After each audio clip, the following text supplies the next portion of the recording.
Hi dears, welcome back. ഞാൻ കീർത്തി. അപ്പം ഞാൻ ഇന്ന് എന്താണ് ഇതുപോലെ സാരിയൊക്കെ എടുത്ത് മുകളിൽ വെച്ചിട്ട് ആകെ കൺഫ്യൂഷനിൽ നിൽക്കുന്ന ഭാഗമാണ്. നിങ്ങൾ എന്താണെന്ന് വിചാരിക്കുന്നുണ്ടാവും. അപ്പം ഒരു ഫംഗ്ഷൻ ഉണ്ട്, ഒരു കല്യാണമുണ്ട്. അപ്പം അതിന് വേണ്ടിയിട്ട് ഉള്ള 2 സാരി ഞാൻ സെലക്ട് ചെയ്ത് വെച്ചിട്ടുണ്ട്. 2 ബ്ലൗസിൻ്റെ മെറ്റീരിയലും ഉണ്ട്. മിക്കവാറും എല്ലാ ഫങ്ഷൻസിനും ഇങ്ങനെ തന്നെയാണ് കൺഫ്യൂഷനായിട്ട്. ഇതിപ്പോൾ 2 സാരിയേ ഉള്ളൂ. കുറച്ച് അധികം സാരി ഇങ്ങനെ എടുത്ത് നിരത്തി വെച്ചിട്ട് ആലോചിക്കും എന്താ വേണ്ടതെന്ന്. അവസാനം ഈ റാണി പിങ്ക് ആൻഡ് ഗ്രീനിൽ തന്നെ ഞാൻ ഡിസൈഡ് ചെയ്തു ഈ സാരി ഉടുക്കാമെന്ന്. പക്ഷേ ബ്ലൗസ് ഡിസൈൻ ചെയ്യണം. കുറച്ച് വലിയൊരു കല്യാണമാണ്. അപ്പം ബ്ലൗസ് ഡിസൈൻ ചെയ്തെടുക്കാൻ വേണ്ടിയിട്ട് ഞാൻ മുൻപേ തന്നെ റോസ് സിൽക്കിൻ്റെ മെറ്റീരിയൽ, കുറച്ച് കൂടിയ ടൈപ്പ് മെറ്റീരിയലിൽ തന്നെ നിങ്ങളെ ഹാൻഡ് വർക്ക് ചെയ്ത് കാണിക്കണം എന്നുണ്ടായിരുന്നു. അതിന് വേണ്ടിയിട്ട് റോസ് സിൽക്കിൻ്റെ മെറ്റീരിയലാണ് കേട്ടോ ഞാൻ എടുത്തിരിക്കുന്നത്. ഇതിന് ഏകദേശം ഒരു 800 രൂപയോളം റേറ്റ് വരുന്നുണ്ട് മീറ്റർ പ്രൈസ്. നല്ല ക്വാളിറ്റിയുള്ള മെറ്റീരിയലാണ്. അപ്പം അതുകൊണ്ട് തന്നെ അതിനകത്ത് ഗ്രാൻഡായിട്ട് ചെയ്യണം എന്നെനിക്ക് ഭയങ്കര ആഗ്രഹമായിരുന്നു. എനിക്ക് വേണ്ടിയിട്ട് ഉള്ള ബ്ലൗസ് മെറ്റീരിയൽ ഞാൻ റോസ് സിൽക്കിൻ്റെ മെറ്റീരിയൽ ഇതിന് മുൻപ് ചെയ്ത് കൊടുത്തിട്ടുണ്ട്. പക്ഷേ എനിക്ക് വേണ്ടിയിട്ട് ഞാൻ ഇതുവരെ ചെയ്തിട്ടില്ലായിരുന്നു. റേറ്റിൻ്റെ കാര്യം തന്നെ ആലോചിച്ചിട്ട് തന്നെ ഞാൻ മാറ്റി വെച്ചിട്ടുണ്ട്. അപ്പം ഈ പ്രാവശ്യം എന്തായാലും ചെയ്യണമെന്ന് വിചാരിച്ച് തന്നെ ഞാൻ എടുത്തിട്ടുള്ളതാണ് കേട്ടോ. പാറ്റേണിൽ ഞാൻ വലിയ ചേഞ്ചസ് ഒന്നും വരുത്തിയിട്ടില്ല ഇതുവരെ. പിന്നെ വണ്ണത്തിന് മാത്രമാണ് ചെറിയ വ്യത്യാസങ്ങൾ നോർമലി വരാറുള്ളൂ. കുറേ മാസങ്ങളൊക്കെ കഴിയുമ്പോൾ ഒന്നെങ്കിൽ ചിലപ്പോൾ കൂട്ടേണ്ടി വരും, ചിലപ്പോൾ കുറയ്ക്കേണ്ടി വരും, അത്രയേ ഉള്ളൂ. അല്ലാതെ വലിയ മാറ്റങ്ങളൊന്നും ഇല്ലാത്തത് കൊണ്ട് ഞാൻ നോർമൽ ബ്ലൗസ് തന്നെയാണ് ചെയ്യാൻ ഉദ്ദേശിക്കുന്നത്. ഹാൻഡ് വർക്ക് ചെയ്യണം എന്ന് മാത്രം. ഞാൻ നേരത്തെ കഴിഞ്ഞ പ്രാവശ്യം ഒരു ഫംഗ്ഷൻ ഞാൻ ക്രൂനൊക്കെ ചെയ്തിരുന്നു. ഈ പ്രാവശ്യം എന്താണേലും കുറച്ച് ട്രഡീഷണലായിട്ട് തന്നെ ഹാൻഡ് വർക്ക് ചെയ്തിട്ടുള്ള ബ്ലൗസാണ് ഞാൻ ഉദ്ദേശിക്കുന്നത്. പക്ഷേ വർക്ക് കുറച്ച് ഡിഫറെൻ്റ് ആയിരിക്കണം എന്ന് മാത്രം. അപ്പം ഞാൻ ആ പാറ്റേൺ അതുപോലെ തന്നെ ഞാൻ ആ ബ്ലൗസിൻ്റെ നിങ്ങൾക്ക് കൺവീനിയൻ്റ് ആയിട്ടുള്ള ഭാഗത്തേക്ക്, അതായത് ബ്ലൗസിൻ്റെ എവിടെയാണോ ഹാൻഡ് വർക്ക് ചെയ്യാനായിട്ട് എളുപ്പം, അതിൻ്റെ വീവിങ് ഏത് രീതിയിൽ വരും എന്ന് ആലോചിച്ചതിന് ശേഷം നിങ്ങൾക്ക് തന്നെ എവിടെ വേണോ നമുക്ക് ബ്ലൗസിൻ്റെ പാറ്റേൺ നമുക്ക് ഡ്രോ ചെയ്തെടുക്കാവുന്നതാണ് കേട്ടോ. അത് അങ്ങോട്ടും ഇങ്ങോട്ടും മാറാതിരിക്കാൻ വേണ്ടിയിട്ട് ശ്രദ്ധിക്കണം കാര്യം. അല്ലെങ്കിൽ ഹാൻഡ് വർക്ക് വരുമ്പം അതിൻ്റെ മെഷർമെൻറ്റിൽ വ്യത്യാസം വരാൻ ചാൻസ് ഉണ്ട്. അപ്പം അതൊന്ന് ശ്രദ്ധിച്ചിട്ട് തന്നെ. ഇപ്പം അവിടെ ഇവിടെ പേപ്പറിൻ്റെ എല്ലാ ഭാഗത്തും എന്തെങ്കിലും വെയിറ്റൊക്കെ വെച്ചതിന് ശേഷം ഡ്രോ ചെയ്ത് കൊടുക്കാവുന്നതാണ് കേട്ടോ. ഡ്രോ ചെയ്തതിന് ശേഷം ഒന്നെങ്കിൽ കോട്ടിലേക്ക് അല്ലെങ്കിൽ നമുക്ക് അരി ഫ്രെയിമിലേക്ക് കയറ്റാവുന്നതാണ് കേട്ടോ മെറ്റീരിയൽ. അപ്പം അതിന് മുൻപായിട്ട് തന്നെ ഞാൻ ഇതാണ് നമ്മുടെ പാറ്റേൺ വെച്ച് ഡ്രോ ചെയ്തതിൻ്റെ ഉള്ളിലേക്ക് ഒരു 1/2 ഇഞ്ചിനേക്കാൾ കുറച്ചുകൂടെ കുറച്ച്, അതായത് 1/4 ഇഞ്ചിന് മുകളിൽ എന്നാൽ 1/2 ഇഞ്ചിനേക്കാൾ കുറച്ച് എന്നുള്ള രീതിയിൽ തയ്യൽ തുമ്പ് ഞാൻ ഇട്ട് കൊടുക്കുന്നുണ്ട്. സീം അലവൻസ് ഇട്ട് കൊടുത്തതിന് ശേഷം അതിലെ നമുക്ക് ഹെമ്മിങ് പോകാനുള്ള പോർഷനാണിത്. അതായത് നമുക്ക് മടക്കി അടിക്കാൻ വേണ്ടിയിട്ടുള്ള ഭാഗമാണ്. ഇനി അതിൻ്റെ ഉള്ളിലായിട്ടാണ് നമ്മളിനി ഹാൻഡ് വർക്ക് ചെയ്യാനായിട്ട് പോകുന്നത്. മനസ്സിലായല്ലോ? നമ്മൾ നോർമലി ചെയ്യുമ്പം അങ്ങനെയാണല്ലോ, സാധാരണ ബ്ലൗസ് ചെയ്യുമ്പോഴും നമ്മൾ മടക്കി അടിക്കാനുള്ള പോർഷൻ കൂടി ചേർത്താണല്ലോ നമ്മൾ പാറ്റേൺ ചെയ്യുന്നത്. അപ്പോൾ ഞാനും അങ്ങനെ തന്നെയാണ് പാറ്റേൺ ചെയ്യുന്നത്. അപ്പം ഇനി അതല്ല, നിങ്ങൾക്ക് അത് കൂട്ടിയല്ല പാറ്റേൺ ചെയ്തിരിക്കുന്നത്, തയ്യൽ തുമ്പ് കൂട്ടിയല്ല തീർന്നു വരുന്ന ഭാഗമാണ് പാറ്റേൺ നിങ്ങൾ ചെയ്യുന്നതെന്നുണ്ടെങ്കിൽ നിങ്ങൾക്ക് ഈ വശം വിടേണ്ട ആവശ്യമില്ല കേട്ടോ. ഞാനിങ്ങനെ തന്നെയാണ് നോർമലി ചെയ്യാറുള്ളത്. അതോടുകൂടി തന്നെ ഫ്രണ്ട് പോർഷനും ഞാൻ കുറച്ച് കൺവീനിയൻ്റ് ആയിട്ടുള്ള ഭാഗത്ത് തന്നെ വെച്ച് പാറ്റേൺ ഡ്രോ ചെയ്ത് കൊടുക്കുന്നുണ്ട് കേട്ടോ. അപ്പോൾ ഞാൻ ഈ മെറ്റീരിയൽ ഞാൻ ആരി കോട്ടിലിട്ട് ചെയ്യാനായിട്ടാണ് ഉദ്ദേശിക്കുന്നത്. അതുകൊണ്ട് തന്നെ തേര് ഒഴിച്ചുള്ള ബാക്കി ഭാഗം ഞാനൊന്ന് മടക്കി അടിച്ചതിന് ശേഷം ഇതുപോലെ സൈഡ് പോർഷൻ ചെറുതായിട്ട് ഒരു 2-2.5 ഇഞ്ച് വീതി വരുന്ന ചെറിയൊരു ലൈനിങ് പീസ് വെച്ചിട്ട് ഞാനൊന്ന് അറ്റാച്ച് ചെയ്ത് കൊടുക്കുന്നുണ്ട് കേട്ടോ. അതെന്തിനാണെന്ന് വെച്ച് കഴിഞ്ഞാൽ ഞാൻ കോട്ടിൽ ഫിക്സ് ചെയ്യുന്ന സമയത്ത് പറയാം. കോട്ടിൽ ഫിക്സ് ചെയ്യുമ്പം മെറ്റീരിയലിന് ഡാമേജ് വരാതിരിക്കാൻ വേണ്ടിയിട്ടാണ് അങ്ങനെ ചെയ്യുന്നത് കേട്ടോ. അപ്പോൾ ഞാൻ എൻ്റെ സാമഗ്രികളും ഒക്കെ ആയിട്ട് എൻ്റെ പണിപ്പുരയിലേക്ക് കയറിയിട്ടുണ്ട്. ആരി കോട്ടിലേക്ക് നമ്മുടെ ബ്ലൗസിൻ്റെ മെറ്റീരിയൽ ഫിക്സ് ചെയ്ത് കൊടുക്കുന്നുണ്ട്. അപ്പം നീറ്റായിട്ട് തന്നെ നമ്മുടെ കോട്ടിലേക്ക് മെറ്റീരിയൽ എല്ലാം ഫിക്സ് ചെയ്ത് കഴിഞ്ഞു. ഇനി നമ്മൾ സ്റ്റാർട്ട് ചെയ്യാൻ പോകുന്നത് ജെറി ത്രെഡിലല്ല ഞാനിപ്പോൾ സ്റ്റാർട്ട് ചെയ്യുന്നത്. ഞാൻ നമ്മുടെ നോർമൽ ഷുഗർ ബീഡിൽ, ഗോൾഡൻ ക്വാളിറ്റിയുള്ള ഷുഗർ ബീഡിൽ തന്നെയാണ് സ്റ്റാർട്ട് ചെയ്യുന്നത്. ഇനി മുകളിൽ 1/2 ഇഞ്ച് തയ്യൽ തുമ്പ് വിട്ടതിന് ശേഷം, സീം അലവൻസ് വിട്ടതിന് ശേഷം, ഞാൻ അവരെ നേരത്തെ തന്നെ ഡ്രോ ചെയ്ത് കൊടുത്തിട്ടുണ്ടായിരുന്നു. നമ്മുടെ സീം അലവൻസ് കംപ്ലീറ്റ് ഡ്രോ ചെയ്ത കൂട്ടത്തിൽ ഇതും കൊടുത്തിട്ടുണ്ടായിരുന്നു കേട്ടോ. അത് വിട്ടതിന് ശേഷം നമുക്ക് ഈ ഷുഗർ ബീഡ് കൊണ്ട് ആ ലൈൻ കംപ്ലീറ്റ്, നമ്മൾ സീം അലവൻസ് കഴിഞ്ഞിട്ടുള്ള ലൈൻ കംപ്ലീറ്റ് ഫില്ല് ചെയ്ത് കൊടുക്കാവുന്നതാണ്. ഇത് നമ്മുടെ നോർമൽ ചെയിനിൽ തന്നെ സിമ്പിളായിട്ട് ഫില്ല് ചെയ്യാവുന്നതേ ഉള്ളൂ. അതിനുശേഷം ഞാനിപ്പോൾ എടുത്തിരിക്കുന്നത് നമ്മുടെ 3 mm ഗോൾഡ് റൗണ്ട് ബീഡാണ് കേട്ടോ എടുത്തിരിക്കുന്നത്. അതിൻ്റെ ഒരു ബഞ്ച് എടുത്തിട്ടുണ്ട്. ബഞ്ചിൽ നിന്നും ഒക്കെ സിമ്പിളായിട്ട് നമുക്ക്, അതായത് അതൊന്ന് പൊട്ടിച്ച് താഴെ അലുക്കുലത്തായിട്ട് ഇടേണ്ട ആവശ്യമില്ല. ഇത് കണ്ടോ, ഇതുപോലെ തന്നെ നമുക്ക് ബഞ്ചിൽ നിന്ന് സിമ്പിളായിട്ട് നീഡിൽ ഉപയോഗിച്ച് നമുക്കിതുപോലെ ലൈൻ പോലെ കയറ്റി കൊടുത്തതിന് ശേഷം, കൈ പിടിച്ചതിന് ശേഷം ഇതുപോലെ ഈസി ആയിട്ട് എടുത്തു കഴിഞ്ഞ് കഴിഞ്ഞാൽ നമുക്ക് ആ നീഡിൽ കംപ്ലീറ്റ്, ആ ബഞ്ചിലെ ബീഡ് ആ നീഡിൽ കൊള്ളുന്നത്ര കംപ്ലീറ്റ് ആയിട്ട് നമുക്ക് ഈസി ആയിട്ട് ലോഡ് ചെയ്യാനായിട്ട് പറ്റും കേട്ടോ.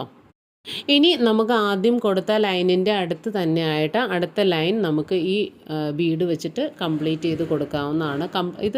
ഇത് തന്നെ നോർമൽ ചെയിനിൽ തന്നെ ഈ 3 mm ബീഡും കംപ്ലീറ്റ് ആയിട്ട് കൊടുക്കുക. ഓരോ ബീഡ് ഇട്ട് മാക്സിമം കൊടുക്കാനായിട്ട് ശ്രമിക്കുക. ആക്ച്വലി ഒരു വർക്ക് ഞാൻ നേരത്തെ മുൻപുള്ള വീഡിയോസിൽ ഞാൻ പറഞ്ഞിട്ടുണ്ട്, ഒന്നും ഞാൻ കോപ്പി പേസ്റ്റ് ചെയ്യാറില്ല. ഒരിടത്തും കാണുന്ന വർക്കുകൾ അതുപോലെ തന്നെ ചെയ്ത് വെക്കാത്തത് കൊണ്ട് ആലോചിച്ച് ടൈം എടുത്തിട്ടാണ് കേട്ടോ ഓരോ വർക്കും ചെയ്യുന്നത്.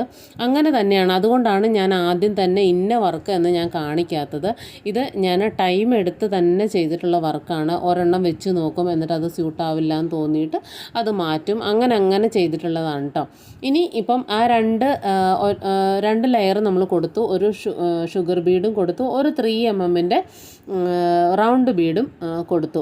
അതിന് ശേഷം ഒരു 2 റൗണ്ട് ബീഡ് കണക്കാക്കി അതിൻ്റെ ആ ലെവലിൽ ചെറിയൊരു ഇങ്ങനെ ബൗൺസ് ചെയ്ത് നിൽക്കുന്ന പോലെ ഈ രീതിയിൽ ബാക്ക് സ്റ്റിച്ച് കൊടുത്തിട്ട് നമ്മൾ ഷുഗർ ബീഡ് കൊണ്ട് തന്നെ ഞാൻ കവർ ചെയ്ത് പോകുന്നുണ്ട്. ഇതിന് വേണ്ടിയിട്ട് ഇതിൻ്റെ ഉള്ളിൽ ഞാനിപ്പം ഫില്ല് ചെയ്യുന്ന കുന്തൻ സ്റ്റോണാണ്. കുന്തൻ സ്റ്റോണ് ഒരു റാണി പിങ്ക് കളറാണല്ലോ നമ്മുടെ ബ്ലൗസ്. അപ്പോൾ ആ റാണി പിങ്ക് മാച്ച് ചെയ്യുന്ന രീതിയിലുള്ളൊരു കുന്തൻ സ്റ്റോണാണ് ഞാൻ എടുത്തിരിക്കുന്നത് കേട്ടോ. അപ്പം അത് കവർ ചെയ്ത് കൊടുക്കാൻ വേണ്ടിയിട്ട് ഞാൻ ആദ്യം കുന്തൻ സ്റ്റോൺ വെച്ചിട്ട് ഇങ്ങനെ കൊടുക്കുമ്പം, അപ്പോൾ കുന്തൻ സ്റ്റോൺ ഞാൻ വലിയ മാർക്കിങ്, ചെറിയ സ്റ്റോൺ ആയതുകൊണ്ട് മാർക്കിങ് കൊടുത്തിട്ട് ആകുന്നില്ല. അതുകൊണ്ടാണ് ഞാൻ ആദ്യം തന്നെ ഇതുപോലെ റൗണ്ട് ആദ്യം കൊടുത്തതിന് ശേഷം അതിൻ്റെ ഉള്ളിൽ കുന്തൻ സ്റ്റോൺ വെക്കുകയാണെന്നുണ്ടെങ്കിൽ സ്റ്റോൺ അങ്ങോട്ടും ഇങ്ങോട്ടും മൂവ് ആകാതെ ഇരിക്കുകയും ചെയ്യും. പിന്നെ നമ്മൾ ആ സ്റ്റോണിൻ്റെ ചുറ്റുമായിട്ട് എനിക്ക് ഈ കവറിങ് കൊടുക്കുമ്പോഴത്തേന് സ്റ്റോണിൻ്റെ അടിയിലോട്ട് കവറിങ് കയറി പോകണമല്ലോ, പിന്നെ ഈ സ്റ്റോൺ പൊന്തി വരുന്ന പോലെ ഒരു ഫീലിംഗ് വന്നതുകൊണ്ട് ഞാൻ ഇങ്ങനെ ഒന്ന് ട്രൈ ചെയ്ത് നോക്കി. അപ്പോൾ ഇത് സക്സസ് ആണ് കേട്ടോ. അപ്പോൾ ഇതുപോലെ ജസ്റ്റ് ഒന്ന് അപ്പോൾ നമുക്ക് ആ റൗണ്ടായിട്ട് പോകുന്നത് അതിൻ്റെ സൈസ് വലിയ വ്യത്യാസം ഇല്ലാതെ നമുക്ക് പോകാനായിട്ട് കിട്ടും. ഇനി ഇതല്ല, നിങ്ങൾക്ക് ആദ്യം സ്റ്റോൺ വെച്ചിട്ട് അതിൻ്റെ ചുറ്റും ഈ റൗണ്ട് കൊടുക്കാനാണ് നിങ്ങൾക്ക് താല്പര്യം എന്നുണ്ടെങ്കിൽ അങ്ങനെയും ട്രൈ ചെയ്യാവുന്നതാണ് കേട്ടോ. അപ്പോൾ ഏതാണ് നിങ്ങൾക്ക് സ്യൂട്ടായിട്ട് തോന്നുന്നത് അതുപോലെ നിങ്ങൾക്ക് ചെയ്തു കൊടുക്കാം. ഇത് ഓരോന്ന് ചെയ്തു കൊടുത്തതിന് ശേഷം ലോക്ക് ഇട്ടതിന് ശേഷം ചെയ്യുക കേട്ടോ. അപ്പോൾ കുറച്ചുകൂടെ നല്ല ഫിറ്റായിട്ട് അവിടെ ഇരുന്നോളും. ഇനി അതിന് ശേഷം അതിനുള്ളിലേക്ക് നമ്മുടെ സാധാരണ നോർമൽ ഫാബ്രിക് ഗ്ലൂ ആണ് വെച്ച് കൊടുക്കുന്നത്.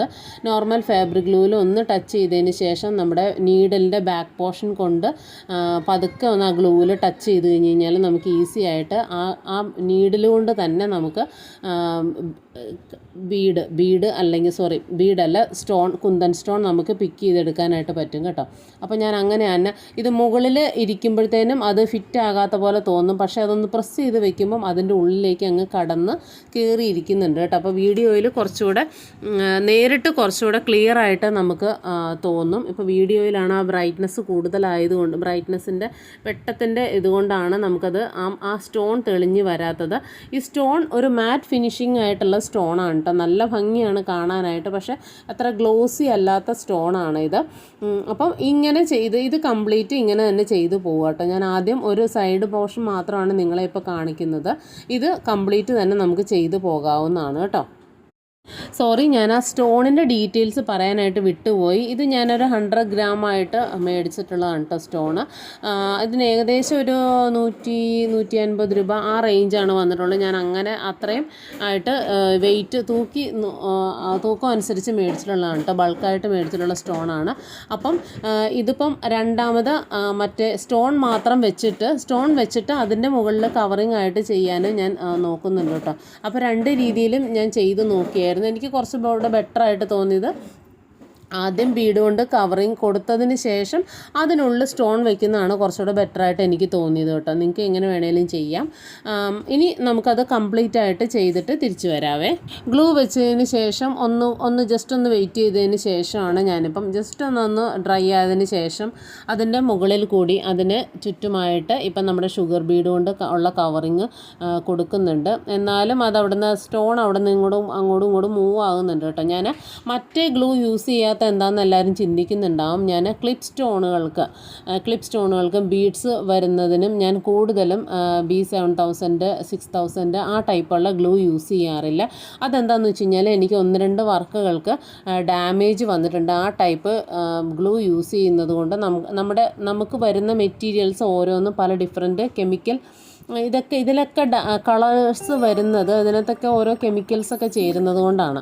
അത് കൂടാതെ തന്നെ ഈ ഗ്ലൂ വെച്ചിട്ട് ഈ B7000 ടൈപ്പുള്ള ഗ്ലൂ വെക്കുമ്പോഴത്തേനും അതിൻ്റെ തമ്മിലുള്ള ബീഡ്സ് അല്ലെങ്കിൽ കുന്തൻ സ്റ്റോണ്, ക്ലിപ്പ് സ്റ്റോണുകൾക്കൊക്കെയുള്ള കെമിക്കൽ റിയാക്ഷൻ കൊണ്ട് അതിൻ്റെ കളറ് ഫെയ്ഡായിട്ട് ഞാൻ കറുത്ത് പോയിട്ടുണ്ടായിരുന്നു. എൻ്റെ ബീഡും കറുത്ത് പോയി ഒരു ബ്രൈഡൽ വർക്കിന്. പിന്നെ അത് കംപ്ലീറ്റ് ആയിട്ട് റിമൂവ് ചെയ്തിട്ട് എനിക്ക് രണ്ടാമത് ചെയ്ത് കൊടുക്കേണ്ട കേസ് വന്നിട്ടുണ്ട്. അതുകൊണ്ടാണ് ഞാൻ ആ ടൈപ്പ് ഗ്ലൂ യൂസ് ചെയ്യാത്തത് കേട്ടോ. ഹാൻഡ് വർക്കിൽ ഇത് നമുക്ക് കുറച്ച് ലേറ്റ് ആവും.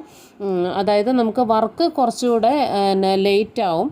ഈ ഗ്ലൂ ഒന്ന് ഹാർഡനായി വരാൻ വേണ്ടിയിട്ട് ലേറ്റ് ആവുന്ന ഒരു കുഴപ്പം മാത്രമുണ്ട്. പക്ഷേ അത് ഫിക്സ് ആയി കഴിഞ്ഞ് കഴിഞ്ഞാൽ പിന്നെ അതിൽ വെള്ളം നനച്ചാലോ എത്ര നാൾ കഴിഞ്ഞാലും അതിന് യാതൊരു കംപ്ലൈൻറ്റും ഉണ്ടാവില്ല. ഈ ഗ്ലൂവിൻ്റെ പ്രത്യേകത അങ്ങനെയാണ്. മറ്റത് ഞാൻ റീസെൻ്റായിട്ട് ചെയ്തു കൊടുത്ത ഒരു വർക്ക് ഒരു 1 ഇയർ കഴിഞ്ഞ് കഴിഞ്ഞപ്പോഴത്തേനും അതിൽ നിന്ന് കുന്തൻ സ്റ്റോൺ കംപ്ലീറ്റ് അടർന്നു പോകുന്ന ഒരു ഇത് ഞാൻ കണ്ടായിരുന്നു. എനിക്കല്ല, കസ്റ്റമർക്ക്. എൻ്റെ ഫ്രണ്ട് ആയതുകൊണ്ട് ഞാൻ അവൾക്ക് രണ്ടാമത് റിപ്പീറ്റ് ചെയ്ത് കൊടുക്കുകയാണ് ചെയ്തത്. വീണ്ടും സ്റ്റോൺ ഒട്ടിച്ച് കൊടുക്കാമോ എന്ന് ചോദിച്ചിട്ട് വീണ്ടും അതുപോലെ തന്നെ സ്റ്റോൺ ഒട്ടിച്ച് കൊടുത്തു. പിന്നെ ഞാൻ ആ ഗ്ലൂ അധികം യൂസ് ചെയ്യാറില്ല കേട്ടോ. അപ്പം ഈ ടൈപ്പ് 2 സ്റ്റോൺ കൂടി ഞാനിതിൽ യൂസ് ആക്കുന്നുണ്ട്. ഇതിൽ റെഡ് ഡ്രോപ്പ് ഷേപ്പിലുള്ള സ്റ്റോണാണ് ഒരെണ്ണം 2 എൻഡും കൂർത്തിരിക്കുന്ന ടൈപ്പ് സ്റ്റോണാണ് ഗോൾഡിൽ വരുന്നത്. അപ്പം ഇതാണ് ഇനി നമ്മൾ അടുത്തായിട്ട് ചെയ്യാൻ പോകുന്നത് കേട്ടോ. അപ്പം നമ്മുടെ ക്ലിപ്പ് സ്റ്റോണും ഷുഗർ ബീഡും കവർ ചെയ്ത് കൊടുത്തിരിക്കുന്ന വർക്കിൻ്റെ തൊട്ട് മുകളിലായിട്ട് ഒരു V ഷേപ്പിലേക്ക് ഈ ലീഫ് പോലുള്ള സ്റ്റോണ്, അതായത് ഗോൾഡൻ ലീഫ് സ്റ്റോണ് ഇതുപോലെ V ഷേപ്പിൽ പോലെ ഗ്ലൂ ചെയ്ത് കൊടുക്കുന്നുണ്ട് കേട്ടോ.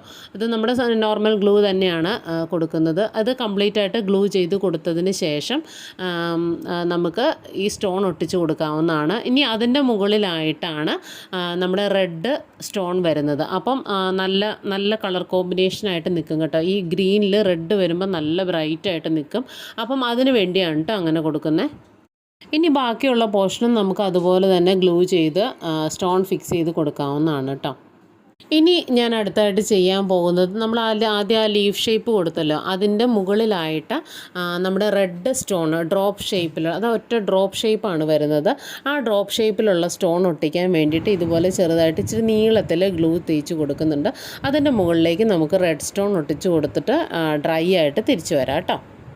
അപ്പോൾ നമ്മുടെ ആ സ്റ്റോണിൻ്റെ മുൻപ് ഒട്ടിച്ച സ്റ്റോണിൻ്റെ മുകളിലായിട്ട് റെഡ് സ്റ്റോൺ ഒട്ടിച്ച് അത് കംപ്ലീറ്റ് ഒന്ന് ഡ്രൈ ആവുന്ന വരെ ഒന്ന് വെയിറ്റ് ചെയ്യുക. അതിനുശേഷം നമുക്കതിന് കവറിങ് കൊടുക്കാം കേട്ടോ.